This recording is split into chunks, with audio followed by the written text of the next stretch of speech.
Hello everyone.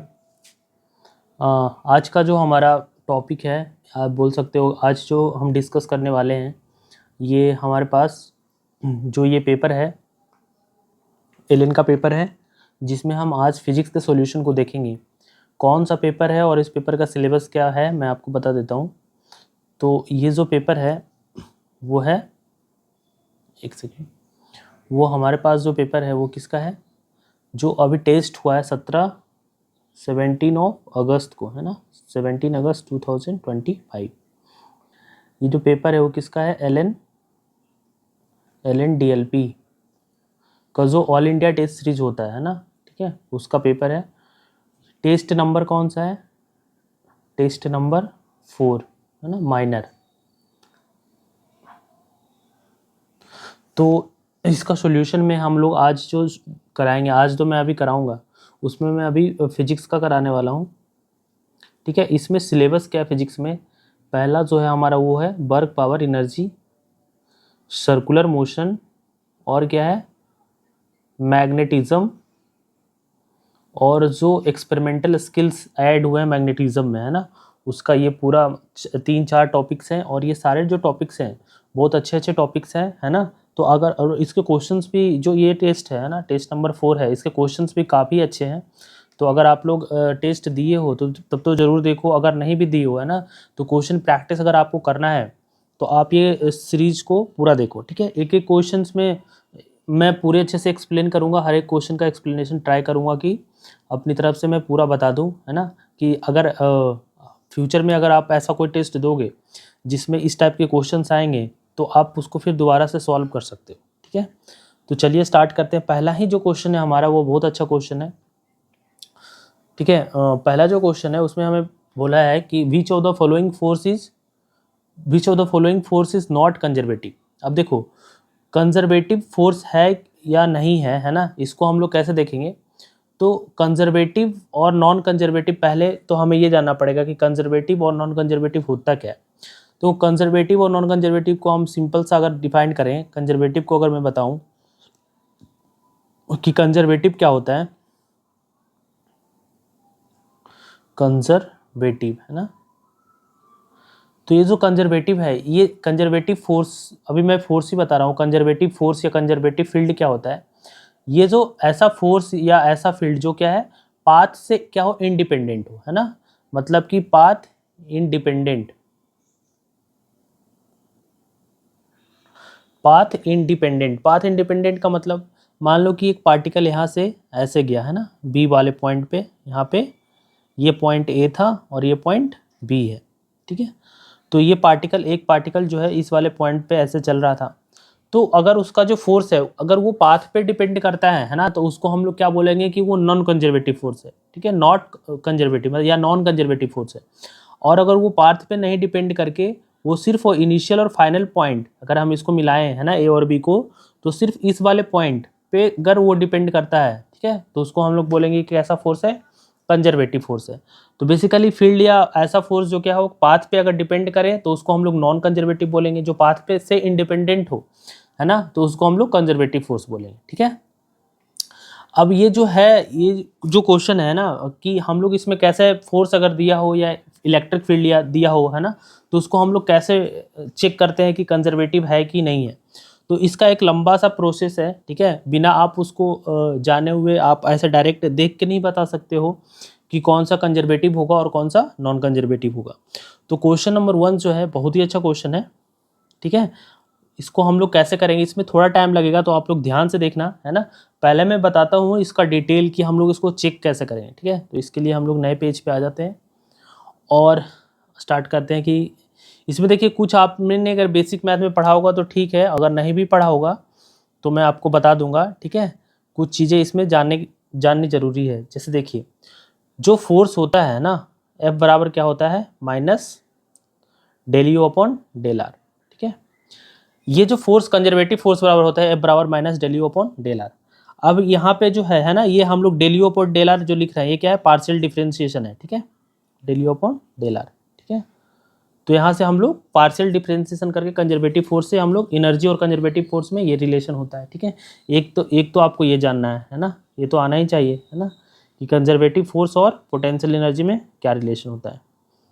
दूसरा जो हमें जानना है कि एक नया टर्म यहाँ पे आ रहा है कि अगर फोर्स दिया हो, है ना, एफ बराबर अगर दिया हो, एफ अगर एफ जो है फंक्शन है किसका, आर के टर्म में, है ना, पोजीशन वेक्टर के टर्म में, F x I cap plus F by J cap और plus F Z K cap, ठीक है। तो एक होता है डेल ऑपरेटर, है ना, इन्वर्टेड ट्राइंगल को हम लोग लिखते हैं डेल ऑपरेटर। ये क्या चीज़ होता है आप देख लेना।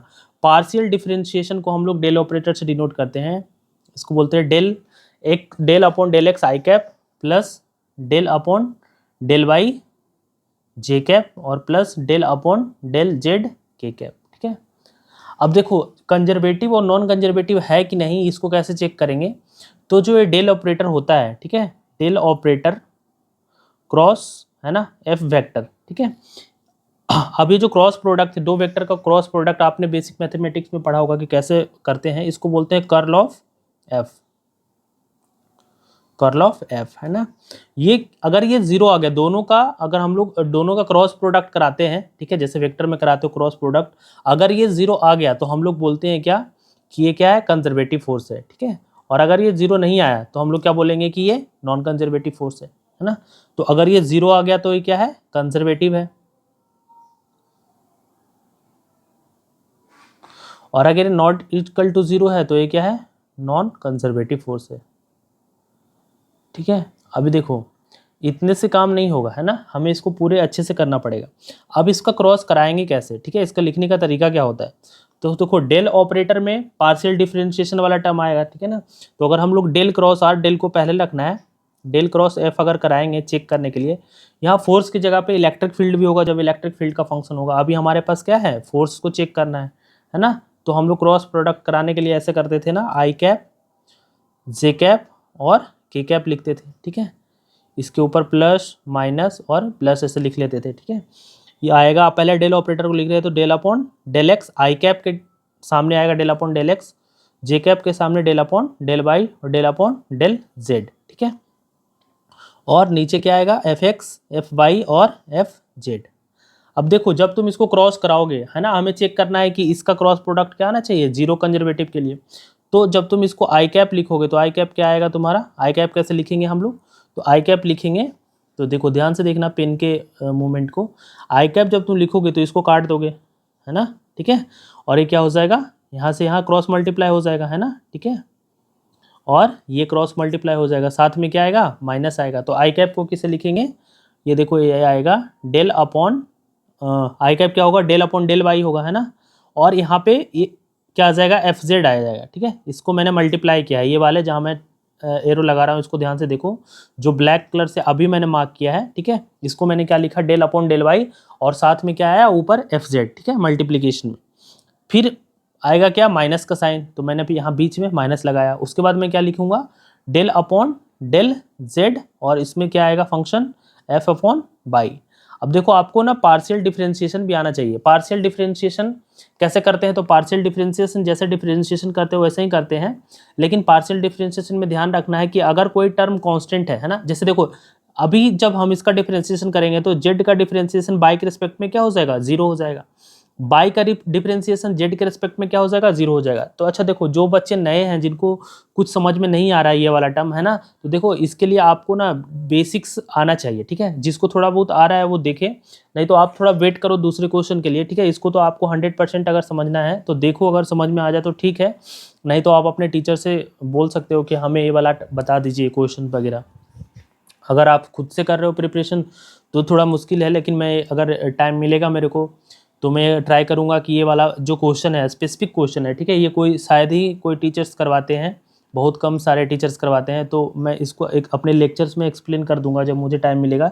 लेकिन अभी के लिए आप इसको ध्यान से समझो। तो ये हमारे पास आई का एक्सप्रेशन मैंने लिख दिया, उसके बाद फिर क्या आएगा, माइनस का साइन आएगा, है ना, तो माइनस हो गया। फिर जे कैप आएगा, और जे कैप में भी हम लोग वैसे ही लिखेंगे, ठीक है। तो अब क्या हो जाएगा हमारा, देखो अब ये वाला क्या हो जाएगा, जे कैप में हम लोग कैसे लिखेंगे, सॉरी ये क्या था यार, ये डेल अपॉन डेल एक्स था, है ना, ठीक है। और ये कौन सा था, एफ एक्स। अब जब तुम जे कैप को लिखोगे तो मैं इसका कलर चेंज कर ले रहा हूँ, ठीक है, येलो कर ले रहा हूँ। तो ये वाला टर्म क्या हो जाएगा, इसको मैं काट दे रहा हूँ, अरे यार मैं इसको काट दे रहा हूँ, ठीक है। तो जब तुम इसको काट दोगे तो अब तुम्हारा क्या आ जाएगा, डेल अपॉन डेल एक्स और साथ में क्या आएगा एफ जेड माइनस का फिर आएगा माइनस और ये क्या हो जाएगा डेल अपॉन डेल जेड और इसके साथ मल्टीप्लिकेशन क्या आएगा एफ एक्स का, ठीक है। ये हमारा माइनस का जे कैप हो गया, फिर प्लस का के कैप लिखेंगे तो ऐसे ही लिखेंगे, के कैप को ढक लेंगे और क्या आएगा डेल अपॉन डेल एक्स और मल्टीप्लिकेशन में F y minus del upon del y है ना और मल्टीप्लिकेशन में एफ इंटू एक्स, ठीक है। ये तो बेसिक सा प्रोसेस आया, मैंने अभी करके बताया कि ऐसे करना है। अब करना कैसे है, जैसे हमारा मैं एक करके बता देता हूँ, आप लोग चेक करना है ना। पहला जो हमारा ऑप्शन है, ठीक है, एफ बराबर 3 आई कैप और 4 जे कैप, इसको चेक करना है कि ये है कि नहीं, है ना। ये क्या हमको क्या चेक करना है कि ये कंजर्वेटिव है कि नहीं। देखो मैं इसका क्रॉस करवा रहा हूँ यहीं पे, है ना। तो मैं क्या करूँगा, मुझे क्या करना है, डेल ऑपरेटर क्रॉस एफ का करना है, चेक करना है ये या तो जीरो है या तो नॉन जीरो है। अगर जीरो आ गया तो कंजर्वेटिव, नॉन जीरो आ गया तो नॉन कंजर्वेटिव, ठीक है। तो मैं यहाँ लिख रहा हूँ, यहाँ पे बना रहा हूँ मैं, ठीक है, एक कॉलम बना दे रहा हूँ, ठीक है। और मैं ऊपर क्या लिख रहा हूँ, आई कैप जे कैप और के कैप जैसे क्रॉस कराते हैं। फिर मैं क्या आएगा del upon del x del upon del y और डेल अपॉन डेल जेड, है ना। और नीचे फोर्स आएगा, तो आई कैप में कितना है 3, जे कैप में कितना है 4 और के कैप में क्या है 0। अब देखो मैं लिख रहा हूँ, ठीक है, आई कैप में लिखूंगा तो मैं लिखूंगा आई कैप। अब देखो इसका मल्टीप्लिकेशन किस, आई कैप को तो ढक लूंगा, है ना, बाई वाले का किसके साथ होगा, इसके साथ, जीरो के साथ, पहला यही होगा ना। तो डेल अपॉन डेल वाई, है ना, जीरो के साथ अगर मल्टीप्लिकेशन होगा तो क्या आएगा हमारा आंसर, तो पहले तो जीरो ही आएगा। और फिर क्या आ जाएगा डेल अपॉन 4 जे कैप, है ना, 4 कांस्टेंट अपॉन डेल जेड। अब देखो कांस्टेंट का डिफरेंशिएशन तो क्या होता है, जीरो होता है, तो मतलब कि ओवरऑल ये भी क्या आएगा, ये भी del 4 upon del z cap भी जीरो आएगा, लेकिन इसको हम लोग बाद में सॉल्व करेंगे, आगे बढ़ते हैं। उसके बाद हमारा आएगा माइनस का जे कैप, अब फिर माइनस के जे कैप, फिर मैंने ब्रैकेट लगाया, आप कैसे लिखूंगा जे कैप को, डेल अपॉन डेल एक्स और मल्टीप्लिकेशन में क्या आएगा जीरो, फिर आएगा हमारा minus del upon into multiplication of 3 upon del into z, ये हमारा माइनस का जे कैप।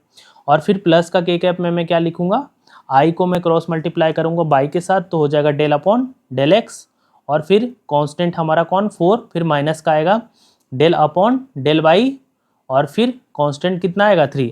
अब देखो सारे में कांस्टेंट आ रहा है, यहाँ पे 4 कांस्टेंट है तो इसका डिफरेंशिएशन क्या हो जाएगा पूरे का 0, 0 माइनस 0। अब तो फिर माइनस जे कैप, ये 0 का तो डिफरेंशिएशन 0 हो जाएगा, फिर क्या आएगा ये मार्कर देखना, ये क्या आ जाएगा, ये जो 3 है ना, ये क्या है कांस्टेंट है, इसका 3 का डिफरेंशिएशन कांस्टेंट का जेड जेड जेड के डेल अपॉन डेल जेड क्या हो जाएगा, ये भी क्या हो जाएगा, ये भी 0 हो जाएगा। और फिर देखो 4 का डिफरेंशिएशन मैंने किया है डेल एक्स के रिस्पेक्ट में तो ये भी 0 हो जाएगा। और फिर 3 का डिफरेंशिएशन बाई के रिस्पेक्ट में तो ये भी 0 हो जाएगा, तो ओवरऑल क्या आएगा 0। तो ये जो हमारा फर्स्ट ऑप्शन आएगा, है ना, वो क्या आएगा हमारा पहला वाला जो हमारा आएगा कि ये क्या है, एक कंजर्वेटिव फोर्स है, ठीक है, कंजर्वेटिव फोर्स है, ठीक है। तो ऐसे ही चेक करके आप लोग चेक करना कि कौन कंजर्वेटिव है कौन कंजर्वेटिव नहीं है। जब आप ऐसे पूरा चेक करोगे तो आपका करेक्ट ऑप्शन आ जाएगा, इसमें आ जाएगा क्या 3, है ना, ठीक है, 3 वाला आपका आंसर आ जाएगा, ठीक है। तो 3 वाला मैं करके नहीं बता रहा हूँ क्योंकि बहुत लंबा लेक्चर हो जाएगा, आप लोग एक बार ट्राई करना। और अगर आपसे 3 अगर आंसर नहीं है, आप 3 का करके देखोगे ना तो ये नॉट इक्वल टू 0 आएगा, है ना, इसका डेल ऑपरेटर और क्रॉस करोगे एफ के साथ तो ये नॉट इक्वल टू 0 आएगा, है ना। तो हमारा ये क्या आ जाएगा, फोर्स कैसा है, नॉन कंजर्वेटिव। अगर नहीं आएगा तो फिर मैं बताऊंगा इसको एक लेक्चर बाद वाले में सीक्वेंस में इसको बता दूंगा, है ना। लेकिन अभी के लिए मैंने इतना बताया, ऐसा करके देखो आपका आंसर आ जाएगा। अगर आपको थोड़ा सा भी बेसिक मैथमेटिक्स आता होगा तो आपका आंसर आ जाएगा। अब देखो सेकंड वाला जो क्वेश्चन है वो भी एक अच्छा क्वेश्चन है ना, कंसेप्चुअल क्वेश्चन। इसमें क्या है कि an object is in region where the potential energy changing as the show in the figure. एक पोटेंशियल एनर्जी का ग्राफ हमें दिया हुआ है। ये ग्राफ कैसा है, देखो ये पहला क्या है 50 जूल है, यहाँ से स्टार्ट हो रहा है और ये फिर ऐसे जा रहा है, जैसे जैसे मैं पेन चला रहा हूँ ना ऐसे ऐसे जा रहा है, ठीक है। और इसमें जो ये है 35 जूल है, थोड़ा सा मिट गया है, और ये माइनस का 30 जूल है, ठीक है। ये वाला पॉइंट बी है, ये वाला पॉइंट ए है, ठीक है। अब हमें इसमें करना क्या है, अब हमें इसमें बताना है ठीक है, कि टोटल मैकेनिकल एनर्जी कितना है ऑब्जेक्ट के 30 जूल। तो हमें क्या बताना है कि which if the object initially at the C, पहला ऑब्जेक्ट कहाँ पे है, इस वाले पॉइंट पे, सी वाले पॉइंट पे ऑब्जेक्ट कहाँ है इनिशियली, सी वाले पॉइंट पे। तो हमें करेक्ट स्टेटमेंट चूज करना है। अब देखो इस वाले क्वेश्चन में जो हमें दिया गया है, पहले क्या बोला है, मैकेनिकल एनर्जी इज 30 जूल। अब देखो मैकेनिकल एनर्जी जो होता है वो क्या होता है, मैकेनिकल एनर्जी बराबर होता है kinetic energy plus potential energy, है ना, यही तो होता है मैकेनिकल एनर्जी। तो पहले ये तो आपको 100% आना ही चाहिए ना कि मैकेनिकल एनर्जी बराबर क्या होता है, मैकेनिकल एनर्जी काइनेटिक एनर्जी और प्लस का पोटेंशियल एनर्जी, है ना, ये तो आना ही चाहिए। अरे यार ये क्या हो जा रहा है, ठीक है, एक सेकेंड, मैकेनिकल एनर्जी क्या हो जाएगा, काइनेटिक एनर्जी और प्लस पोटेंशियल एनर्जी, है ना। अब ये टोटल मैकेनिकल एनर्जी कितना है 30 जूल, ठीक है। तो अब हमें क्या करना है कि अब देखो एक एक करके हम ना ऑप्शन चेक करेंगे, ठीक है, इसमें डायरेक्ट करने का कोई ऐसा है नहीं, ऑप्शन चेक करना पड़ेगा तभी आपका आंसर आएगा। हमारा पहला वाला जो ऑप्शन है वो क्या बोला है, पहले वाले ऑप्शन में इन्होंने दिया है कि object will able to reach C, पूछ रहा है कि क्या ऑब्जेक्ट सी पे पहुंच सकता है क्या, ठीक है। तो हमें चेक करना है कि सी पे पहुंच पाएगा कि नहीं पहुंच पाएगा। अब देखो इसको अप्रोच कैसे करेंगे, तो ई वाले पॉइंट पे पहुंच पाएगा, यहाँ पहुंच पाएगा कि नहीं, ठीक है। तो ई वाले पॉइंट पे जाने के लिए ऑब्जेक्ट को कैसे जाना पड़ेगा, देखो जैसे जैसे मैं पेन चला रहा हूँ, सी से स्टार्ट किया ना, तो सी से पहले इसको डी वाले पॉइंट तक जाना पड़ेगा, फिर डी से नीचे आएगा और ये ई वाले पॉइंट पे पहुंचेगा। तो देखो हम क्या करेंगे कि इस वाले क्वेश्चन में मैं क्या कर रहा हूँ कि मेरे पास एक चीज़ पता है, एक चीज़ कांस्टेंट है कि हमारे पास जो 30 जूल की एनर्जी है ना, वो क्या रहेगी, वो हमेशा मैकेनिकल एनर्जी जो है ऑब्जेक्ट के पास अगर 30 जूल है ना, तो वो हमेशा 30 जूल रहेगा मैकेनिकल काइनेटिक पोटेंशियल मिला के। तो मैं एट सी वाले पॉइंट पे चेक कर ले रहा हूँ कि सी वाले पॉइंट पे इसके पास क्या क्या है। तो सी वाले पॉइंट पे हमें दिया है कि पोटेंशियल एनर्जी सी वाले पॉइंट पे कितना है, माइनस का 30 जूल। तो हमारे पास काइनेटिक एनर्जी कितना आ जाएगा, काइनेटिक प्लस पोटेंशियल कितना हो जाएगा 30। अब यहाँ पे पोटेंशियल एनर्जी 30 रखोगे, है ना, तो तुम्हारा काइनेटिक एनर्जी कितना आ जाएगा 60 जूल, है ना। तो इसके पास काइनेटिक एनर्जी 60 जूल है और पोटेंशियल एनर्जी माइनस का 30 जूल है सी वाले पॉइंट पे। अब देखो ई वाले पॉइंट पे पहुंचने के लिए इसको डी का बैरियर क्रॉस करना पड़ेगा। अब देखो काइनेटिक एनर्जी, अब हम एक बात पता है, नोट करके मैं ये बात लिख ले रहा हूँ कि काइनेटिक एनर्जी अगर पार्टिकल की अगर काइनेटिक एनर्जी 0 हो जाएगा तो पार्टिकल जो है आगे मूव नहीं कर पाएगा, है ना। अगर काइनेटिक एनर्जी 0 हो गया तो पार्टिकल वहीं पे ऑब्जेक्ट वहीं पे क्या हो जाएगा, स्टॉप हो जाएगा उसका मूवमेंट, है ना, वहीं पे रुक जाएगा, ठीक है। तो जहाँ पे काइनेटिक एनर्जी 0 हो जाएगा वहीं पे पार्टिकल रुक जाएगा। अब देखो मैक्सिमम काइनेटिक एनर्जी, अब देखो यहाँ से जब सी वाले पॉइंट से डी वाले पॉइंट की तरफ जाएगा, है ना, देखो यहाँ पे इसके पास कितनी एनर्जी थी, माइनस का 30 जूल। यहाँ आया होगा तो माइनस का 25 जूल हुआ होगा, यहाँ पे 0 हुआ होगा। और डी वाले पॉइंट पे इसकी जो पोटेंशियल एनर्जी थी वो कितनी थी, प्लस का 35 जूल।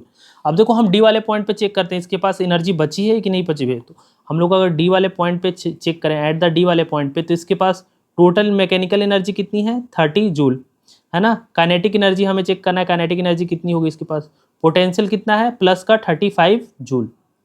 यहाँ से चेक करोगे तो तुम्हारे पास काइनेटिक एनर्जी कितनी आएगी, माइनस का 5 जूल, जो कि क्या है, काइनेटिक एनर्जी कभी भी निगेटिव हो नहीं सकती, मतलब कि पॉसिबल ही नहीं है।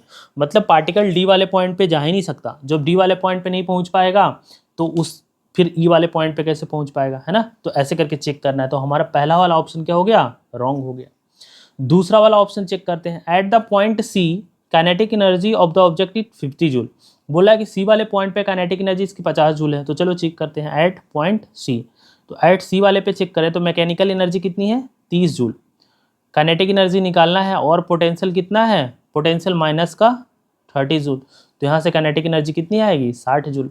मतलब कि सी वाले पॉइंट पे इसकी काइनेटिक एनर्जी कितनी है 60 जूल, ना कि 50 जूल। तो ये वाला ऑप्शन भी क्या हो गया, रॉन्ग हो गया। 3 वाला ऑप्शन छोड़ दो, है ना, 4th वाला चेक कर लो, क्योंकि ऑसिलेट करेगा कि नहीं हम ऐसा नहीं बता सकते, है ना। तो हम लोग गलत क्या है उसको छांट लेते हैं, तो सही वाला आंसर आ जाएगा। 4th हम लोग चेक करते हैं, object can reach at D. तो मैंने अभी बताया है ना कि ऑब्जेक्ट जो है डी वाले पॉइंट पे पहुंच ही नहीं सकता। अगर डी वाले पॉइंट पे पहुंचेगा तो उसकी काइनेटिक एनर्जी निगेटिव हो जाएगी, मतलब डी वाले पॉइंट से पहले ही कहीं ऑब्जेक्ट रुक जाएगा, वो उसके आगे मूव ही नहीं कर पाएगा, है ना। तो ये वाला ऑप्शन भी क्या हो गया, रॉन्ग हो गया। तो हमारा करेक्ट आंसर क्या आ जाएगा, 3 है ना। ऑब्जेक्ट कहीं बी और डी के बीच में जहाँ पे उसकी एनर्जी 30 जूल की, यहाँ पे कहीं उसकी पोटेंशियल एनर्जी कितनी होगी 30 जूल होगी ना, वो उसी के आसपास क्या करेगा ऑसिलेट करेगा। ठीक है, तो ये बहुत ही अच्छा क्वेश्चन था, पहला क्वेश्चन और दूसरा क्वेश्चन बहुत ही अच्छा क्वेश्चन था, है ना। ठीक है, तो आई होप कि आपको समझ में आया होगा, है ना। अगर आपको समझ में आ रहा है तो प्लीज़ लाइक एंड शेयर भी कर देना। ठीक है, और सब्सक्राइब भी कर सकते हो अगर आप लोग चैनल पे नए हो तो। ठीक है, अगर पुराने हो तो आपका वेलकम है। चलिए क्वेश्चन नंबर 3 पे चलते हैं। क्वेश्चन नंबर 3 क्या है? ठीक है, क्वेश्चन नंबर 3 इजी सा क्वेश्चन है। Work done by a man in lifting a bucket out of well by mean of rope tight the bucket. अब देखो ऑप्शन मैच करना है। बोल रहा है कि एक आदमी है जो कि एक बकेट को, मैं बकेट बना देता हूँ, है ना, कोई ऐसा बकेट होगा जिसको एक रस्सी से खींच रहा है ना, इसमें टेंशन टी होगा, तो उसमें वर्क डन कैसा होगा। अब देखो हमें किसका वर्क डन निकालना है, इसका ध्यान रखना है ना। वर्क डन बाय मैन, तो किसके द्वारा वर्क डन निकालना है, मैन कितना वर्क डन करेगा, है ना। तो देखो वर्क डन बाय जो मैन होगा वो क्या होगा, फोर्स इंटू डिस्प्लेसमेंट, यही तो होगा। एफ डॉट ऐसी तो होता है वर्क डन। फोर्स कितना लगा रहा होगा, जितना उसका वेट होगा mg के बराबर, है ना। अब देखो फोर्स जो इस पे लगा रहा होगा, रस्सी में टेंशन टी है तो फोर्स ऊपर लग रहा होगा। डिस्प्लेसमेंट भी किधर हो रहा है, कि जहाँ भी बाल्टी किधर जा रही है, ऊपर ही जा रही है, मतलब कि इसमें जो फोर्स होगा, है ना, वो कैसा आएगा, थीटा यहाँ पे क्या है, थीटा 0 डिग्री है ना। और कॉस 0 डिग्री क्या होता है, वर्क डन कैसे निकालते हो, एफ डॉट एस मतलब एफ एस कॉस थीटा, तो कॉस थीटा 0 डिग्री कितनी होती है 1, मतलब कि ये पॉजिटिव आएगा, है ना। वर्क डन इस पे कितना आएगा, पॉजिटिव। तो हमारा आंसर ए का क्या आएगा, पी, है ना। इस वाले का वर्क डन क्या आएगा, पॉजिटिव। ठीक है, चलिए दूसरा वाला ऑप्शन चेक करते हैं। दूसरा वाला ऑप्शन क्या है, work done by friction on a body sliding down on inclined plane. अब कोई बॉडी जो है, जैसे ये इंक्लाइंड प्लेन हो गया, है ना, इस पे कोई बॉडी स्लाइड कर रही है, तो उस किसका फ्रिक्शन निकालना है, किसका फ्रिक्शन हमें बताना है, वर्क डन बाय फ्रिक्शन। तो फ्रिक्शन का वर्क डन कितना होगा। अब देखो जब बॉडी स्लाइड करेगी, है ना, तो बॉडी इधर आएगी, mg sin थीटा इस पे लग रहा होगा। फ्रिक्शन किधर लगेगा, पीछे के साइड, है ना। तो अब देखो फ्रिक्शन कहाँ लग रहा है, फ्रिक्शन लग रहा है पीछे। एक सेकंड में चेंज कर लेता हूँ इसको। फ्रिक्शन किधर लग रहा है, पीछे की साइड, है ना। और बॉडी कहाँ जा रही, बॉडी तो इधर आएगी ना, इसका डिस्प्लेसमेंट तो इधर होगा, और फ्रिक्शन लग रहा है पीछे, तो थीटा कितना है यहाँ पे 180 डिग्री। और आप सबको पता है कि cos 180 कितना होता है, नेगेटिव, है ना। तो यहाँ से वर्क डन बाय फ्रिक्शन होगा वो क्या आएगा, नेगेटिव आएगा, है ना। तो इसका जो वर्क डन होगा, है ना, वो क्या आएगा, नेगेटिव आएगा। तो पी सेकेंड का ऑप्शन क्या हो जाएगा, क्यू। थर्ड का अगर हम लोग ऑप्शन चेक करें, work done by resistive force on of air oscillating pendulum bringing to the rest. अब कोई पेंडुलम है उस पर, अगर मान लो कि मैं मान लेता हूँ कि यहाँ पे, एक सेकेंड, यहाँ पे कोई पेंडुलम है जो कि इसमें कोई भी पेंडुलम है, पहले वहाँ पे थी, बाद में यहाँ आई, फिर ये यहाँ पे चली गई। तो देखो ये ऐसे ऐसे मूव कर रही है, यहाँ जा रही है, फिर इधर जा रही है, फिर इधर जा रही है ना, और फिर इधर आ रही है, फिर इधर आ रही है। अब जब रेजिस्टिव फोर्स का मतलब क्या है, उसकी रेजिस्टिव फोर्स लगते लगते उसकी वेलोसिटी क्या कर दिया है, 0 कर दिया है। तो देखो फोर्स जो है, अगर पार्टिकल इधर जा रहा होगा तो रेजिस्टिव फोर्स किधर लग रहा होगा, इसके जस्ट पीछे, है ना, अपोजिट डायरेक्शन में।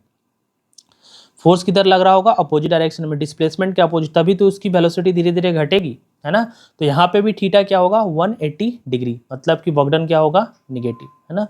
तो इसका भी वर्क डन क्या होगा, नेगेटिव, मतलब कि इसका भी आंसर क्या आ जाएगा, 3 का आंसर क्या आ जाएगा, क्यू। ठीक है, अब एक सेकेंड, ये वाला पेज मुझे हो गया ना, एक सेकेंड यार, इसको मैं अभी डिलीट कर देता हूँ। हाँ ठीक है, तो हो गया, तो हो गया ना।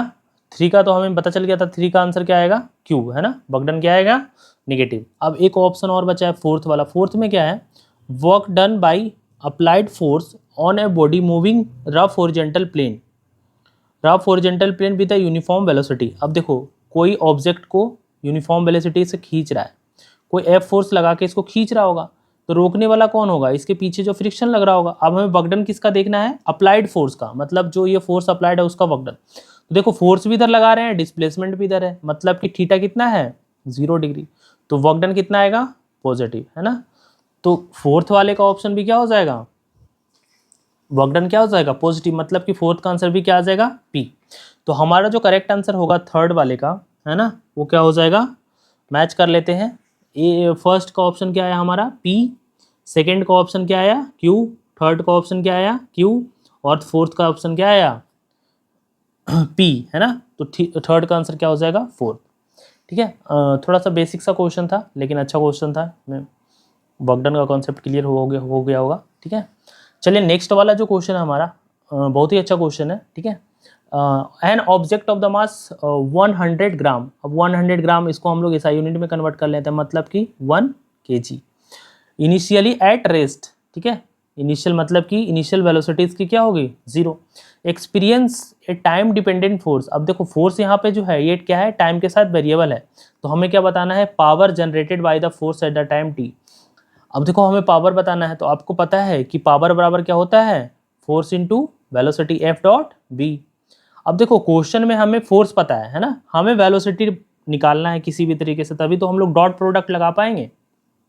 ठीक है, या इंटीग्रेट कर पाएंगे F डॉट बी को। तो देखो हमें वेलोसिटी निकालने के लिए पहले क्या चाहिए, एक्सेलरेशन चाहिए। एक्सेलरेशन कहाँ से आएगा, तो F बराबर क्या होता है m इंटू ए। तो A बराबर क्या हो जाएगा F अपॉन एम, और A को हम लोग क्या लिख सकते हैं dv बाई डी टी। तो dv by d t F upon m. dv by d t मैंने क्यों लिखा, क्योंकि यहाँ पे फोर्स क्या है, वेरिएबल है, डायरेक्ट इक्वेशन ऑफ मोशन हम लोग नहीं लगा सकते। तो यहाँ से हम लिख सकते हैं इंटीग्रेशन ऑफ dv बराबर f upon m dot d t. अब हम लोग इसको इंटीग्रेट कर लेंगे लिमिट लगा के, कहाँ से कहाँ, 0 से b। इनिशियल वेलोसिटी तो 0 थी, है ना, और इसको 0 से t तक इंटीग्रेट करेंगे। तो यहाँ से हमारा जो वेलोसिटी आएगा वो कितना आ जाएगा, इसको इंटीग्रेट करूँगा तो कितना आ जाएगा 2t² बाई 2 प्लस 3t के पावर q अपॉन 3, है ना। तो यहाँ से हमारा आंसर आ जाएगा t² i cap plus t के पावर q j कैप। ये हमारा क्या आ गया, वेलोसिटी आ गया। हमें चाहिए क्या, f डॉट फोर्स चाहिए ना, तो फोर्स पावर चाहिए ना, तो पावर के बराबर क्या हो जाएगा f डॉट v, है ना। तो जब डॉट प्रोडक्ट करोगे तो कितना आ जाएगा, i से i कैप, i से i मल्टीप्लाई होगा, है ना। i क्रॉस i का j कैप के साथ डॉट प्रोडक्ट तो 0 हो जाएगा, तो 2t के पावर क्यूब, है ना, और i कैप 1 हो जाएगा प्लस 3t के पावर 5, है ना, ऐड हो जाएगा पावर। तो ये हमारा आंसर आ जाएगा पावर का 2t के पावर क्यूब और 3t के पावर 5 वाट। तो हमारा आंसर क्या आ जाएगा 4 का 3। ठीक है, अच्छा क्वेश्चन था 4। 5 देखें, 5 में क्या है, 5 में मैं डायग्राम थोड़ा सा बता देता हूँ कि क्या है। चलिए पहले क्वेश्चन पढ़ते हैं। A body of mass 50 kg, एक बॉडी है जिसकी मास 50 kg है, lifted to the height 20 metre, है ना, from the ground of the 2 different base. मतलब 2 अलग तरीके से इसको खींचा गया है, मतलब 2 अलग तरीके से इसको लिफ्ट कर रहे हैं। तो हमें बताना है वर्क डन अगेंस्ट ग्रेविटी, मतलब work done by gravity. Basically क्या बोल रहा है, work done against the gravity का मतलब work done by the gravity दोनों के केस में कितना होगा, उसका रेशियो बताना है। तो देखो पहला वाला जो क्या है, ये जो डिस्टेंस है ना, ये कितना है, मैं लिख देता हूँ। ये जो डिस्टेंस है ये कितना है 20 मीटर, है ना, और ये कितना है, मास जो है ये कितना है 50 kg। तो देखो पहले वाला केस फर्स्ट का अगर हम वर्क डन बाय ग्रेविटी लिखें, है ना, वर्क डन बाय ग्रेविटी, तो ग्रेविटी कितना फोर्स लगाएगी mg, है ना। किधर लगेगा mg, नीचे के साइड, है ना। तो ये देखो इस वाले 50 kg पे mg किधर लगेगा, मैं इसको रेड कलर से डिनोट कर रहा हूँ। ठीक है, इसे देखो, पहले इसे देखो, mg किधर लगा है, इधर, है ना, mg इधर लगेगा। डिस्प्लेसमेंट किधर ले जा रहे हैं इसको, खींच किधर रहे हैं 20 मीटर ऊपर के साइड, डिस्प्लेसमेंट किधर है ऊपर। तो दोनों में एंगल कितना होगा, यहाँ पे एंगल कितना होगा 180 डिग्री, है ना। तो यहाँ से फिर से देखो वर्क डन बाय ग्रेविटी कैसा आएगा, निगेटिव आएगा। इसको कैसे लिख सकते हैं, तो क्या हो जाएगा work done by gravity mg नीचे लग रहा है और डिस्प्लेसमेंट कितना है 20 मीटर, है ना, और थीटा कितना है 180, है ना, कॉस 180 लिख भी सकते हो, है ना, ऐसे कोई ज़रूरत है नहीं। ये तो केस फर्स्ट हो गया। हमारा केस सेकंड क्या है, केस सेकंड में देखो क्या है कि ये इंक्लाइंड प्लेन पे इसको ढकेल रहा है ना, पुश कर रहा है। ठीक है, ये तो 20 मीटर आपको पहले से ही पता है। ठीक है, और ये एंगल 30 डिग्री है, एंगल 30 डिग्री है। तो ये वाला जो मास है, इसमें इस ट्रॉली में मास है 50 kg का, और इसको पुश कर रहा है ऐसे। ठीक है, आपको दिख भी रहा होगा, इसको ये ढकेल रहा है, पुश कर रहा है। देखो इसको ये ऊपर के साइड पुश कर रहा है ना। तो जब ये ऊपर की साइड पुश कर रहा है तो इस पर ग्रेविटी किधर लगेगी भाई, तो ग्रेविटी तो इधर लगेगा ना, नीचे कितना mg साइन थीटा। तो वर्क डन बाय ग्रेविटी इस टाइम क्या होगा mg साइन थीटा। अब देखो mg साइन थीटा तो इधर है ना, और डिस्प्लेसमेंट किधर हो रहा है ऊपर के साइड, एस वेक्टर ऊपर है, तो फिर से एंगल कितना है 180 डिग्री।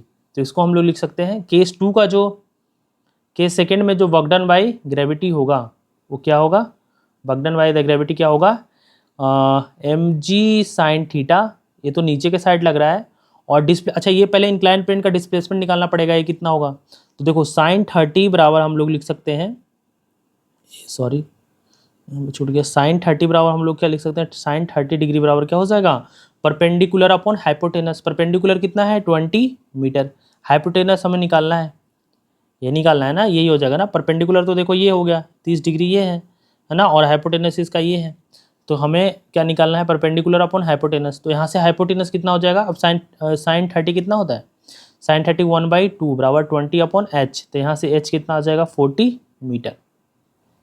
ठीक है, तो हमारा एच आ गया ना 40 मीटर। अब हमें क्या चाहिए, m g sine theta into s, तो एम जी साइन थीटा हो गया, और इसको 40 मीटर ऊपर तक ढकेलना है, और कॉस 180।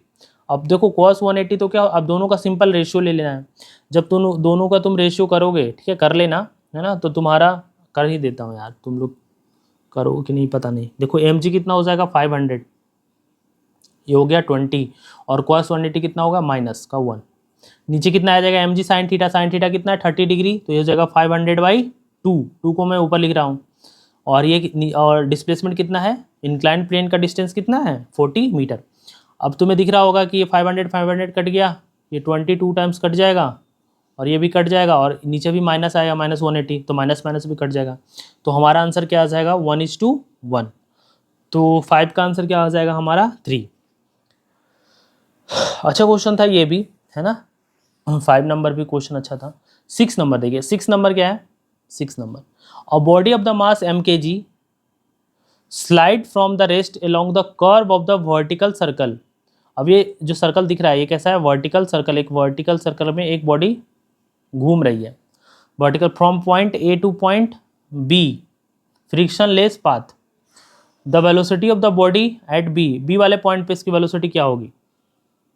देखो हुआ क्या है कि देखो मैं इसको बता रहा हूँ क्या हुआ है, ये जो एंगल है वो कितना है 45 डिग्री।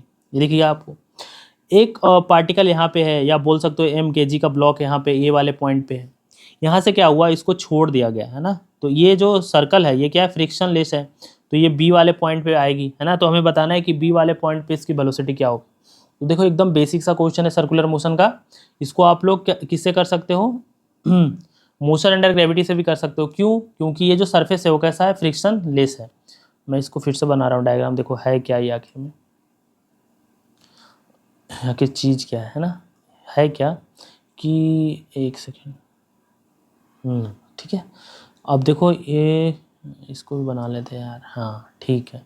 अब क्या है कि यहाँ पे कोई एक ऑब्जेक्ट ए है ना, यहाँ पे है, और ये जो सर्कल है वो कैसा है फ्रिक्शन लेस है, तो यहाँ से इसको छोड़ दिया गया, एंगल कितना है 45 है, यहाँ से गिर के ये कहाँ आया बी वाले पॉइंट पे, एकदम निचला यहाँ वाले पॉइंट पे, तो यहाँ पे वेलोसिटी बताना है, तो मोशन अंडर ग्रेविटी सीधे इस पे जी लगेगा ना इधर, है ना, तो हमें क्या बताना है कि यहाँ पे वेलोसिटी इसकी क्या होगी कितनी होगी, यहाँ पे छोड़ा गया होगा तो यहाँ पे वेलोसिटी क्या होगी 0। अब देखो इसमें एक्सेलरेशन क्या है कांस्टेंट, तो इक्वेशन ऑफ मोशन डायरेक्ट हम लोग लगा सकते हैं, चलो लगा देते हैं। तो हमें कौन सा इक्वेशन ऑफ मोशन लगेगा, थर्ड है ना, v² बराबर u² प्लस 2as। अब देखो g क्या है, डिस्प्लेसमेंट भी नीचे है और g भी नीचे है ना, तो यहाँ पे साइन निगेटिव नहीं आएगा पॉजिटिव ही रहेगा, ठीक है।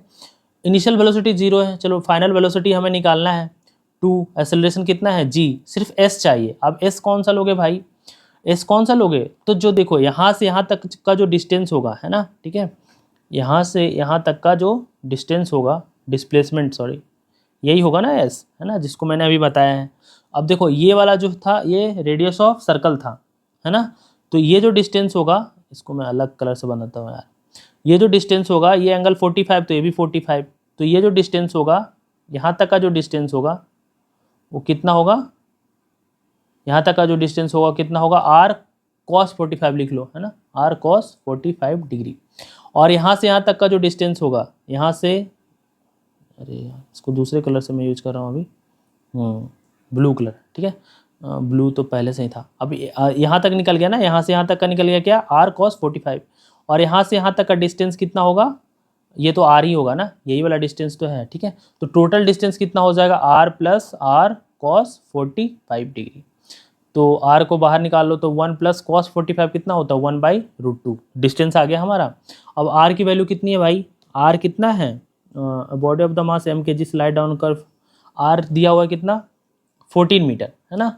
और तो ये कितना हो जाएगा, आर 14 मीटर मैं बाहर कर ले रहा हूँ, और 1 प्लस 1/√2 तो ये कितना हो जाएगा 1 प्लस 1/√2, तो √2 नीचे कॉमन हो जाएगा और ऊपर आ जाएगा √2 + 1, ठीक है। अब बस इसको सॉल्व करना है, जब तुम इसको अच्छे से सॉल्व करोगे तो तुम्हारा आंसर आ जाएगा 21.9 मीटर पर सेकेंड, ठीक है। सॉल्व करना आपका काम है, कर लेना। 7 नंबर है ना, 7 नंबर में क्या है, 2 इंक्लाइंड फ्रिक्शनलेस ट्रैक, 2 ट्रैक है ना, देखिए मैं मार्क कर रहा हूँ, एक तो ये वाला है और एक ये वाला ट्रैक है, ठीक है। 2 फ्रिक्शनलेस ट्रैक है, एंगल हमारा ये वाला जो एंगल है वो कितना है 30 डिग्री है एक का एंगल, और जो दूसरे का एंगल है ना, ये वाला एंगल कितना है 60 डिग्री।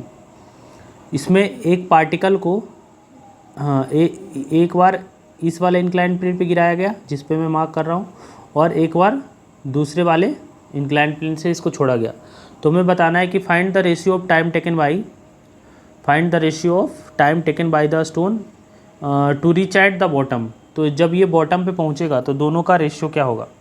देखिए इसको कैसे करेंगे, क्वेश्चंस को बहुत ही इजी क्वेश्चन है, इसको करेंगे कैसे। देखो हमें क्या बताना है, टाइम, और टाइम बराबर आपको पता है कि हम लोग इसमें क्या है कि फ्रिक्शनलेस अगर सरफेस नहीं है ना, तो टाइम बराबर हम लोग कौन सा इक्वेशन यूज़ करेंगे, इक्वेशन ऑफ मोशन वाला, टी बराबर √2h/g है ना, इससे हमारा काम हो जाएगा। अब देखिए ये इक्वेशन यूज कैसे करेंगे हम, है ना।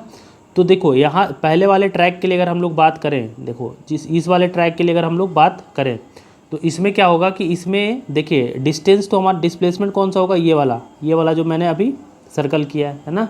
और इस पर एक्सेलरेशन कितना होगा, तो एक्सेलरेशन तो होगा इधर g sin 30 डिग्री। तो एक्सेलरेशन तो हमें पता है कि g sin 30 डिग्री होगा, बस हमें इस ट्रैक का क्या चाहिए, लेंथ चाहिए, है ना, कि इसका लेंथ कितना होगा। अगर हमें लेंथ पता चल जाएगा तो हम ये इक्वेशन यूज कर सकते हैं, ठीक है। अब देखो ये जो हाइट है ना, वो कितना है h है, ठीक है।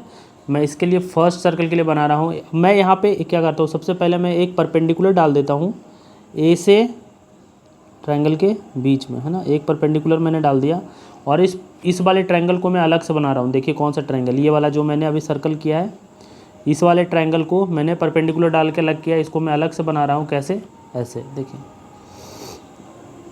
एक ये वाला ट्रायंगल हो गया हमारे पास,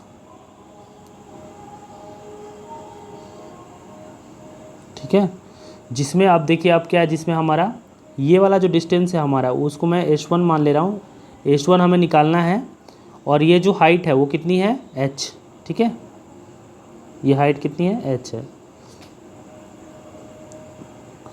तो देखिए कैसे निकलेगा, ये एंगल कितना है, ये 30 डिग्री। तो सिंपल सा मैथ लगा लेंगे, क्या, मैं यहाँ पे लिख देता हूँ कैसे निकलेगा, कैसे हमें h1 निकालना है ना, तो मैं यहाँ लिख सकता हूँ ना, sin 30 डिग्री बराबर, साइन थीटा बराबर क्या होता है, परपेंडिकुलर अपॉन हाइपोटेनस, तो h/s1, और साइन 30 डिग्री कितना होता है 1/2, तो 1/2 h/s1। तो यहाँ से हमारा h1 कितना आ जाएगा 2 × h, ठीक है। तो एक तो हमें h1 मिल गया, है ना। अब हमें क्या चाहिए, h2 चाहिए, ठीक है, क्योंकि हमें बेसिकली टाइम का रेशियो चाहिए, है ना। तो मैं h2 के लिए भी एक ट्रायंगल बना रहा हूँ, देखिए एक ट्रायंगल h2 के लिए भी बना रहा हूँ, क्या होगा वो S2 के लिए क्या होगा, देखिए S2 वाला जो मैं सर्कल कैसे बनेगा, इसमें देखिए मैंने यहाँ से परपेंडिकुलर डाला था, एक ट्रायंगल ये है ना, जिसमें एक एंगल 60 डिग्री है और एक एंगल 90 डिग्री है। तो इसके लिए जब हम लोग लिखेंगे तो ये वाला एंगल कितना है, ये 60 डिग्री है, ठीक है। ये हमें S2 निकालना है, ये कितना होगा, और ये वाला हाइट क्या है h, ठीक है। तो मैं यहाँ से लिख सकता हूँ ना, sin 60 बराबर क्या हो जाएगा, sin 60 बराबर h/s2 होगा ना, परपेंडिकुलर अपॉन हाइपोटेनस। तो यहाँ sin 60 कितना होता है, √3/2 बराबर क्या हो जाएगा h/s2। तो यहाँ से जो हमारा s2 आ जाएगा वो कितना आ जाएगा 2h/√3। बस हमारा क्वेश्चन सॉल्व हो गया। हमें क्या मिल गया, हमें s1 मिल गया, हमें s2 मिल गया, हमें एक्सेलरेशन तो पता है। देखो एक्सेलरेशन भी मैं लिख देता हूँ, इधर एक्सेलरेशन कितना होगा g sin 60, है ना, इस ट्रैक का इंक्लाइंड प्लेन पे एक्सेलरेशन तो कितना होगा g sin 60।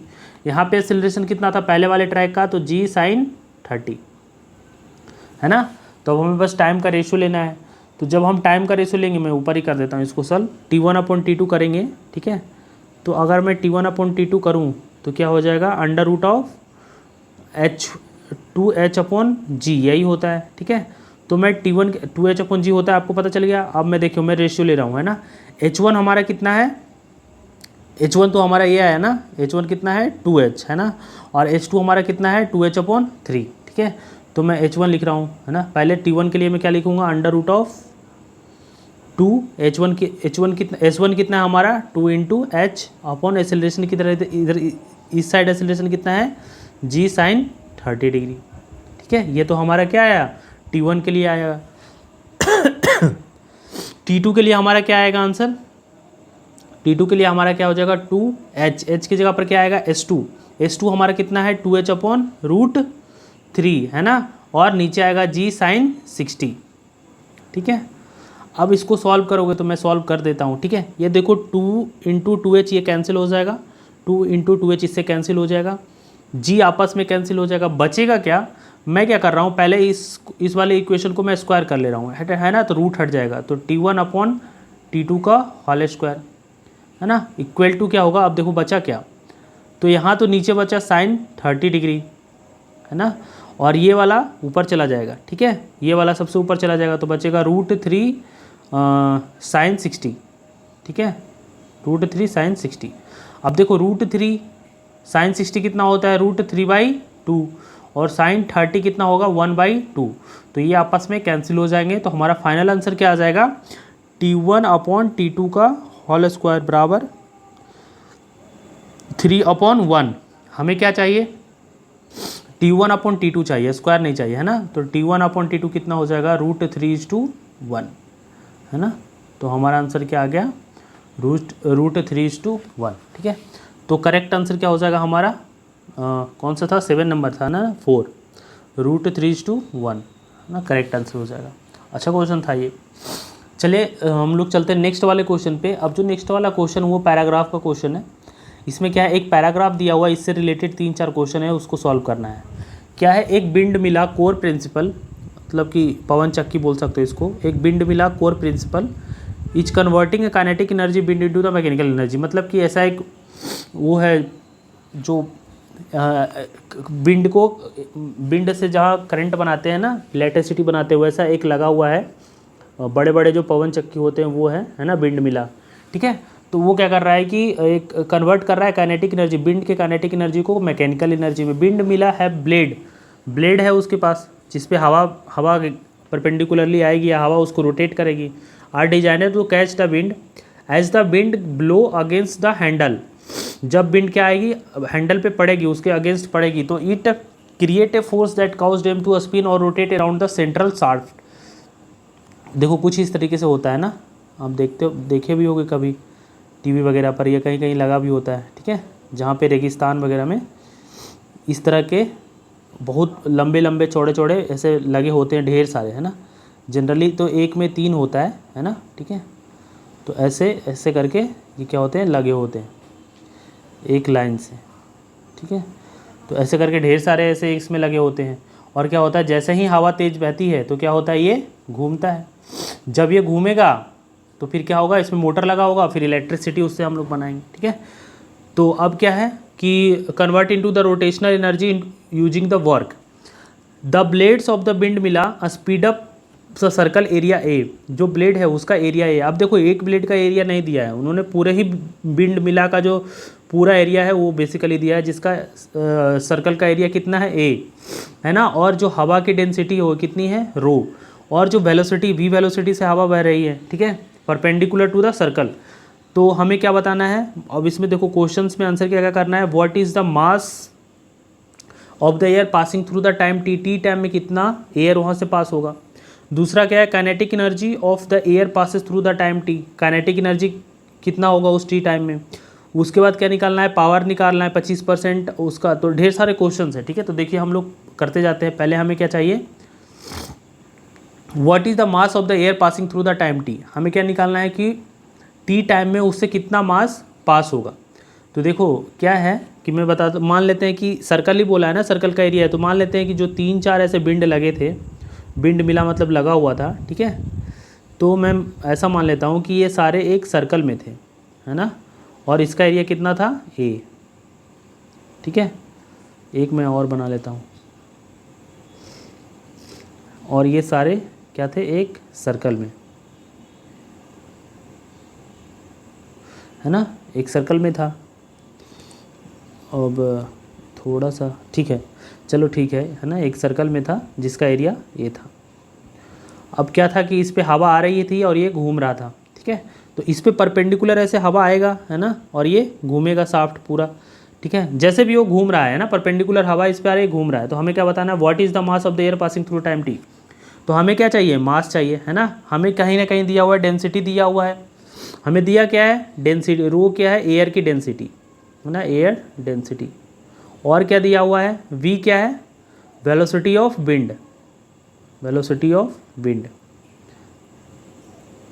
अब देखो एक शाफ्ट अगर ये है, ठीक है, ये मैं बना रहा हूँ कि एक शाफ्ट ये है ना, इस पर जब हवा आएगी, है ना, तो मैं पूरे के लिए निकाल रहा हूँ, जब इस पर हवा आएगा तो मैं मान रहा हूँ कि इसका अगर एरिया ए है ना, ठीक है, तो हमें क्या चाहिए, हमें मास चाहिए। तो मास बराबर क्या होता है, डेंसिटी इनटू वॉल्यूम, है ना। तो डेंसिटी तो हमें पता है, वॉल्यूम निकालना पड़ेगा। तो मैं, और वॉल्यूम बराबर क्या हो जाएगा, एरिया इंटू क्या होता है, लेंथ, है ना। तो मैं यहाँ पे मान रहा हूँ कि एक सेकेंड में, है ना, एक सेकेंड में जो इस पर हवा आया है ना, वी वेलोसिटी से हवा इस पर टकरा रही है, ठीक है। तो इसका मास कितना होगा, तो एक सेकेंड में मैं लिख सकता हूँ क्या, इसका, इसमें वॉल्यूम ऑफ एयर पर सेकेंड, है ना। एक सेकेंड में मतलब कि इस पर कितना वॉल्यूम ऑफ एयर पर सेकेंड, इस पर कितना आ रहा होगा। देखो इसका एरिया ए है ना, एरिया, और वॉल्यूम बराबर क्या होता है, एरिया इंटू लेंथ, है ना। तो इसका लेंथ मैं एल मान ले रहा हूँ, ठीक है, और टाइम मैंने कितना लिया, 1 सेकेंड, ठीक है। अब देखो ये जो एल अपॉन ये क्या है, बेसिकली वेलोसिटी बराबर क्या होता है, डिस्टेंस अपॉन टाइम, इसका लेंथ मैं एल मान ले रहा हूँ, ठीक है। तो वेलोसिटी बराबर क्या होता है, डिस्टेंस अपॉन टाइम, तो इसको मैं वी लिख सकता हूँ, वी क्या है, वेलोसिटी ऑफ एयर। तो यहाँ से हमें पता चल गया क्या, वॉल्यूम ऑफ एयर पर सेकेंड, जो उस पर बिंड मिला, मतलब पूरे क्रॉस सेक्शन एरिया पे ऐसे ऐसे ढेर सारे लगे होंगे जिसका एरिया होगा, है ना। तो वॉल्यूम ऑफ पर सेकेंड एयर कितना आ रहा है, ए इंटू वी। यहाँ पे वी क्या है, वॉल्यूम नहीं है, ये क्या है, वी वेलोसिटी। वेलोसिटी कैसे आया, तो लेंथ अपॉन टाइम से आया, ठीक है। इस तो ये कितने सेकेंड का है, एक सेकेंड का वॉल्यूम है, जो कि आ रहा है किस पे, उस पूरे एरिया पे। हमें क्या चाहिए, अब हमें क्या चाहिए, वॉल्यूम पता चल गया ना, हमें क्या चाहिए, mass of the air passing through it. तो मास बराबर में क्या लिख सकता हूँ, मास बराबर क्या होता है, डेंसिटी इंटू वॉल्यूम, यही तो होता है मास बराबर डेंसिटी इंटू वॉल्यूम। तो डेंसिटी रो है, वॉल्यूम क्या हुआ है, एरिया इंटू वेलोसिटी, ठीक है। तो ये हमारा क्या आया, टोटल मास, है ना, एक सेकेंड का, कि एक सेकेंड में इस पर इतना मास आ रहा होगा। हमें कब पूछा है, टोटल टी टाइम में। तो जब एक सेकेंड का इतना है, तो टी टाइम में टोटल कितना विंड स्पीड आया होगा, पूरे का मास कितना हो जाएगा, तो रो ए वी इंटू टी, ठीक है। तो मतलब थोड़ा सा लॉजिकल क्वेश्चन था, सिंपल सा, मैंने बता दिया है। तो टी टाइम में कितना उस पर मास होगा, mass passing through it, T time में कितना मास पास करेगा, rho A V into T. अब हमें क्या चाहिए, kinetic energy of the air passes through the time T. अब देखो काइनेटिक एनर्जी निकालना है, तो जो अब हमें टी टाइम का मास पता चल गया, तो काइनेटिक एनर्जी बराबर क्या होता है, हाफ एम बी स्क्वायर, है ना, हाफ एम बी स्क्वायर। तो हमें मास पता है ना टी टाइम का, उसको बस हम फॉर्मूले में पुट कर देंगे तो हमारा काइनेटिक एनर्जी आ जाएगा। तो यहाँ से काइनेटिक एनर्जी कितना आएगा, हाफ मास कितना आया हमारा, यही rho A V into T, rho A V into T, और वेलोसिटी हो जाएगा वी इंटू स्क्वायर। तो हमारा आंसर आएगा 1/2 रो ए वी के पावर क्यू इंटू टी। तो 9 का आंसर क्या हो जाएगा, 3, है ना, रो ए वी के power Q into T. 10 number question में क्या है, एज्यूम द विंड मिला कन्वर्ट 20%। अब बोल रहा है कि जितना एयर आ रहा है उस पर, है ना, 25% of the wind kinetic energy, जो कि कन्वर्ट होता है इलेक्ट्रिक एनर्जी में, है ना। जब मतलब कि 25% ही जो काइनेटिक एनर्जी हवा है उसको हम लोग करंट में कन्वर्ट कर पा रहे हैं। तो हमें क्या बताना है, calculate the electric energy produce this process. तो देखो 100% जो विंड है उसकी एनर्जी कितनी है, उसकी एनर्जी कितनी है, 1/2, जो काइनेटिक एनर्जी मैंने निकाला 1/2 रो ए वी के पावर क्यू इंटू टी, है ना। तो बोल रहा है बस 25% इसका कन्वर्ट हो रहा है इलेक्ट्रिकल एनर्जी में। तो एनर्जी है, उसके लिए कोई अलग से फार्मूला होगा ही नहीं। तो ये भी तो एक एनर्जी है, तो हमें इसका 25% चाहिए, और 25% कितना होगा 1/4 टाइम ऑफ टोटल, है ना। तो 1/2 रो ए वी के पावर क्यू इंटू टी। तो हमारा आंसर आ जाएगा 1/8 रो ए बी के पावर क्यू इंटू टी। तो ये आंसर आ जाएगा कितना, 10th का आंसर कितना हो जाएगा 4, है ना।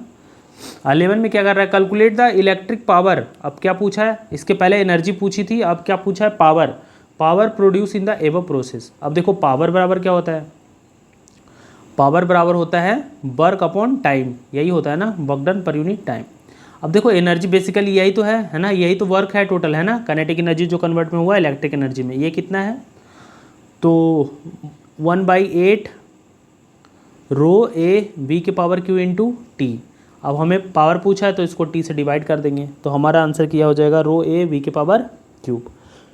ठीक है, तो बहुत बेसिक से क्वेश्चन थे, बस समझना था इसको। एक और क्वेश्चन इससे रिलेटेड है, पूछ रहा है कि on doubling the wind speed, जब विंड स्पीड को हम लोग डबल करेंगे तो power produce by the wind मिला बिकम, तो पावर कितना टाइम हो जाएगा। तो मैंने अभी पावर का रिलेशन निकाला है, क्या, इलेक्ट्रिक पावर, पावर बराबर क्या है ना, पावर टाइम पे तो डिपेंड नहीं करेगा, 1/8 रो ए बी के पावर क्यूब, यही तो हमारा पावर है। तो यहाँ से दिख रहा है पावर डायरेक्टली प्रोपोर्शनल वेलोसिटी के पावर क्यूब। तो जब तुम वेलोसिटी को 2 टाइम करोगे तो पावर कितना हो जाएगा, 2 के पावर क्यूब, मतलब पावर कितना हो जाएगा 8 टाइम, 8p हो जाएगा, है ना। तो हमारा आंसर क्या हो जाएगा 8 टाइम। ठीक है, तो ये क्वेश्चन था हमारा इजी सा, और इसके सारे आंसर थे। अब हम लोग चलते हैं नेक्स्ट क्वेश्चन। नेक्स्ट क्वेश्चन कौन सा हमारा 30 नंबर। हमें क्या दिया हुआ है, द ओनली फोर्स, मतलब बोल रहा है सिर्फ एक ही फोर्स है, ओनली फोर्स का मतलब सिर्फ और सिर्फ यही force on A block along the x axis. एक कोई ब्लॉक होगा, मान लेते कि ये कोई ब्लॉक है ना, और इस पर एक ही फोर्स लग रहा है, कौन सा, जो हमें रिलेशन में गिवन है ना, F बराबर माइनस का 4/x² + 2, बस एक ही फोर्स इस पे लग रहा है, इतना न्यूटन का। तो हमें क्या बताना है, व्हेन द ब्लॉक मूव -2 से +4, मतलब ब्लॉक किधर जा रही है, एक्स डायरेक्शन में, है ना। इस पर कोई फोर्स लग रहा होगा, एक फोर्स लग रहा होगा, F बराबर माइनस का, अब देखो फोर्स, सॉरी मैंने इसका डायरेक्शन गलत बताया। अब देखो फोर्स के आगे निगेटिव लगा है, मतलब फोर्स किधर लगा होगा, निगेटिव एक्स डायरेक्शन में, इधर लग रहा होगा ना। और ब्लॉक किधर जा रही है, पॉजिटिव एक्स डायरेक्शन में, मतलब कि ब्लॉक इधर जा रही है एक्स एक्सिस में, है ना, -2 से +4 तक। तो हमें बताना है कि change in kinetic energy of the block क्या होगा। अब देखो एक रिलेशन होता है वर्क एनर्जी पावर में, work done bye all forces, है ना, बराबर क्या होता है, चेंज इन काइनेटिक एनर्जी। ठीक है, तो अगर हम वर्क डन ऑल फोर्स का निकाल लें तो हमें चेंज इन काइनेटिक एनर्जी पता चल जाएगा। काइनेटिक एनर्जी पॉजिटिव होगी, निगेटिव होगी तो 0 होगी, है ना।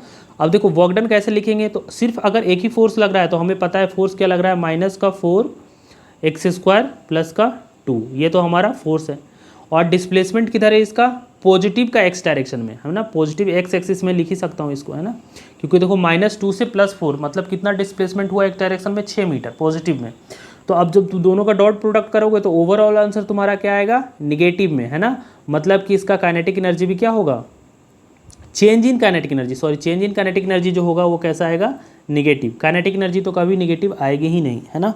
तो 13 का आंसर क्या हो जाएगा हमारा सेकंड ना। इसमें चेंज इन काइनेटिक एनर्जी क्या होगा, निगेटिव, मतलब कि पहले एनर्जी ज़्यादा होगा काइनेटिक एनर्जी, बाद में घट के निगेटिव हो गया होगा, बाद में कम हो गया होगा, है ना। तो ये आंसर क्या आ जाएगा हमारा, कौन सा क्वेश्चन था, 30 नंबर का आंसर क्या आ जाएगा 2। चलिए 40 नंबर। अब जहाँ तक मुझे याद आ रहा है 40 नंबर जो क्वेश्चन है, ये जो 40 नंबर है ये कब आया हुआ है, देखो क्वेश्चंस तो जैसे मैं देख के बता रहा हूँ, ये नीट 2021 का प्रीवियस ईयर क्वेश्चन है। ठीक है, अब देखो ये क्वेश्चन जो है इसमें इसको कैसे करेंगे, ये प्रोजेक्टाइल मोशन का क्वेश्चन है basically. A particle moving in the circle of the radius r with the uniform speed, है ना, उसको टाइम कितना लगता है t to complete the 1 revolution. If the, अब उसी पार्टिकल को, if this particle bear the projected of the same speed, है ना, at the angle theta in the horizontal, the maximum height attain by equal to the 8r। Maximum height कितना attain करता है, 8r। ये जो r है वो क्या है, रेंज नहीं है, ये क्या है, रेडियस है। इसी चीज़ का ध्यान रखना था इस क्वेश्चन में। ये r क्या है, ये रेडियस है। तो बोला है कि angle of projection theta of the given by, तो हमें थीटा बताना है कि एंगल ऑफ प्रोजेक्शन कितने एंगल से उसको प्रोजेक्ट किया होगा। बेसिकली इस क्वेश्चन में देखो कहना क्या चाह रहा है, एक पार्टिकल था पहले, उसको यूनिफॉर्म स्पीड से घूम रहा था, जिसका एक सर्कल में जिसका रेडियस क्या था r। इसको घूमने में टोटल टाइम कितना लगा t, तो यहाँ से हमें पार्टिकल की वेलोसिटी पता चल जाएगी, है ना। तो हम लोग लिख सकते हैं क्या, वेलोसिटी बराबर डिस्टेंस अपॉन टाइम 2 पाई r अपॉन टी। तो ये हमारा क्या आया, पार्टिकल की वेलोसिटी आ गई। अब इसी वेलोसिटी से इस वाले पार्टिकल को क्या किया गया कि इसको प्रोजेक्ट किया गया, है ना, ऐसे प्रोजेक्ट किया गया होगा, जिसमें बोल रहा है इसकी जो मैक्सिमम हाइट है वो कितनी है, रेडियस के 8 गुना, है ना। मैक्सिमम हाइट कितनी है, 8 इंटू आर। तो हमें एंगल ऑफ प्रोजेक्शन थीटा बताना है। अब देखो मुझे एक रिलेशन याद है जो प्रोजेक्टाइल मोशन में मैं यूज करता हूँ, है ना। जब हमें टैन थीटा पता हो और रेंज और मैक्सिमम हाइट में एक रिलेशन आता है क्या, वो आप लोग भी चाहो तो याद कर सकते हो। टैन थीटा बराबर क्या होता है, टैन थीटा बराबर 4h अपॉन आर, ठीक है। ये जो थीटा है ये क्या है, एंगल ऑफ प्रोजेक्शन है ना। ये थीटा क्या है, ये एंगल ऑफ प्रोजेक्शन है। ये h क्या है, मैक्सिमम हाइट, और ये r क्या है, रेंज। अब देखो यहाँ पे जो ये r है वो क्या है, रेंज। इस रेंज के साथ आप कंफ्यूज हो गए रेडियस के साथ, तो मैं इस रेंज को हटा करके मैं r ना लिख करके मैं रेंज को x लिख रहा हूँ, है ना, ठीक है। तो r को मैंने क्या लिख दिया, x। अब जब टेन थीटा, अब मुझे क्या निकालना है, बेसिकली क्या निकालना है, एंगल ऑफ प्रोजेक्शन, मतलब हमें क्या चाहिए, थीटा चाहिए, है ना, कि थीटा कितना होगा। अब देखो हमें h पता है, x नहीं पता है ना, तो मैं रेंज बराबर क्या होता है, रेंज बराबर होता है u square sine 2 theta upon G. ये तो रेंज का फॉर्मूला। अब हमें इनिशियल वेलोसिटी पता है ना, और मैं इस वैल्यू को यहाँ रिप्लेस कर दूंगा x की जगह पे, है ना। रेंज को बेसिकली मैं अभी x लिख रहा हूँ, तो हमारा आंसर आ जाएगा। चलो करके देखते हैं। तो मैं यहाँ लिख रहा हूँ क्या, टैन थीटा बराबर 4h अपॉन एक्स। 4h की जगह मैक्सिमम हाइट कितनी है, 8 इंटू आर, है ना, रेडियस के बराबर। x कितना आया हमारा, u square sine 2 theta upon G, है ना। g को मैं ऊपर भेज दे रहा हूँ, ठीक है, ये g ऊपर चला गया। चलिए इतना हो गया ना हमारे पास। अब देखो u को भी रिप्लेस करना पड़ेगा। u को रिप्लेस हम लोग इस वाले फॉर्मूले से करेंगे। वेलोसिटी हमारा कितना आया था, 2 पाई r अपॉन टी। तो यहाँ से हमको क्या लिख सकते हैं, 4 into 8 into R G upon you square को मैं क्या लिख सकता हूँ, 2 पाई आर का होल स्क्वायर अपॉन टी नीचे आएगा, टी का स्क्वायर करके मैं इसको ऊपर भेज दे रहा हूँ, है ना। अब हमें बस क्या निकालना है, टेन थीटा को, और क्या नीचे आया बचा, साइन 2 थीटा, है ना। नीचे और क्या बचा, साइन 2 थीटा। साइन 2 थीटा को मैं ओपन कर ले रहा हूँ, तो ये क्या हो जाएगा, 2 sign theta into cos theta. Identity लगा दिया मैंने साइन 2 थीटा का। अब देखो बस इसको सॉल्व करना है, ठीक है, कर लेते हैं सॉल्व। टैन थीटा को मैं क्या लिख सकता हूँ, sine theta upon cos theta लिख सकता हूँ ना, sine theta upon cos theta बराबर क्या हो जाएगा, 4 आर जी, ये क्या हो जाएगा, टी स्क्वायर अपॉन नीचे कितना आएगा, इसको मैं ओपन कर ले रहा हूँ, तो कितना हो जाएगा, 4 पाई स्क्वायर आर स्क्वायर, है ना, into 2 sign theta into cos theta. ठीक है, ठीक है। अब देखो कॉस थीटा यहाँ से कैंसिल आउट हो जाएगा, और साइन थीटा क्या हो जाएगा, उधर जाके मल्टीप्लाई हो जाएगा, तो ये हो जाएगा साइन स्क्वायर थीटा। अब देखो क्या होगा, ये 4 से ये 4 कैंसिल आउट हो जाएगा, है ना, और ये आर स्क्वायर, एक आर को मैं कैंसिल कर दे रहा हूँ, तो नीचे क्या बचेगा, आर, और क्या बचेगा, ये 2 से मैं इसको 4 टाइम कट कर दे रहा हूँ, तो मेरा ऊपर क्या बचा, 4g टी स्क्वायर अपॉन नीचे कितना बचा, पाई स्क्वायर आर, और क्या बच गया, और तो कुछ साइन थीटा तो उधर चला ही गया था, ये चला गया। अब हमें क्या चाहिए, थीटा चाहिए, तो मैं क्या कर रहा हूँ, इसको मैं लिख सकता हूँ साइन थीटा बराबर 4g t square upon pi square into r, sorry. तो मैं यहाँ से थीटा लिख सकता हूँ sine inverse 4g t square, अच्छा इसका पावर कितना होगा, 1/2, मैंने स्क्वायर को इधर लाया ना, अपॉन पाई स्क्वायर आर की पावर 1/2। तो 4g t square pi square r upon के पावर 1/2 साइन इनवर्स में हमारा एक ऑप्शन मैच कर रहा है, कौन सा, थर्ड वाला। तो इस क्वेश्चन को आप वापस से रिवीजन के पर्पज़ से, इसमें आपका प्रोजेक्टाइल मोशन भी रिवाइज होगा और कुछ फार्मूलेज भी रिवाइज होंगे, तो इसको आप वापस से एक बार फिर से करो। 14 नंबर क्वेश्चन को फिर से बिना देखे खुद से ट्राई करना। 14 नंबर बहुत अच्छा क्वेश्चन था, है ना, ठीक है। तो 14 हो गया। चलिए हम लोग नेक्स्ट क्वेश्चन पे चलते हैं। कौन सा हमारा next question, 15 number. A particle of the mass 2 kg moving on the circular path of the radius 10 meter with the speed of under root of the 40 meter per second and it's a speed increasing at the rate of 3 metre per second. कहने का क्या मतलब है, ये आखिर बोलना क्या चाह रहा है, speed increasing 3 metre per second, इससे क्या पता चलेगा हमें। तो देखो एक पार्टिकल है जो सर्कुलर मोशन में मूव कर रहा है। अब find the net force acting on the particle. अब देखो फोर्स बराबर क्या होता है, फोर्स बराबर क्या होता है, मास इनटू एक्सेलरेशन। अब सर्कुलर मोशन में हमें क्या चाहिए, नेट एक्सेलरेशन निकाल लेंगे, इसको मास से मल्टीप्लाई कर देंगे तो हमारा नेट फोर्स निकल जाएगा। सेंट्रीपिटल सर्कुलर मोशन में नेट एक्सेलरेशन क्या होता है, ए नेट बराबर होता है अंडर रूट ऑफ टेंजेंशियल का स्क्वायर प्लस सेंट्रीपिटल का स्क्वायर।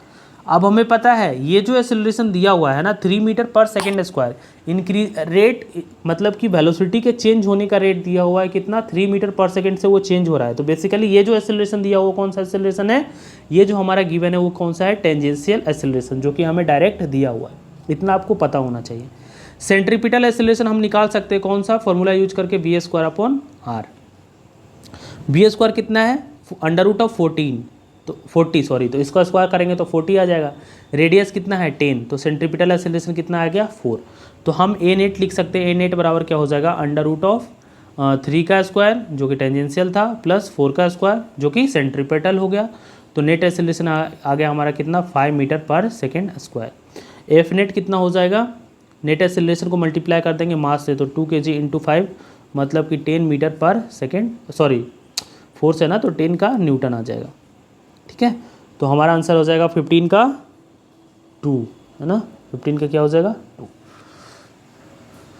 तो यहाँ तक करते करते टाइम काफ़ी मतलब कि 1 घंटा निकल गया है। बाकी का जो क्वेश्चन है मैं उसको अगले लेक्चर में, बाकी के क्वेश्चन जो है थोड़ा सा इजी है। यहाँ तक का जो 15 क्वेश्चन था काफ़ी टफ थे, मतलब काफ़ी टफ नहीं, मतलब कॉन्सेप्ट वाइज थे और लेंदी थे, तो ये थोड़ा सा टाइम ज़्यादा लग गया, 1 घंटा लग गया।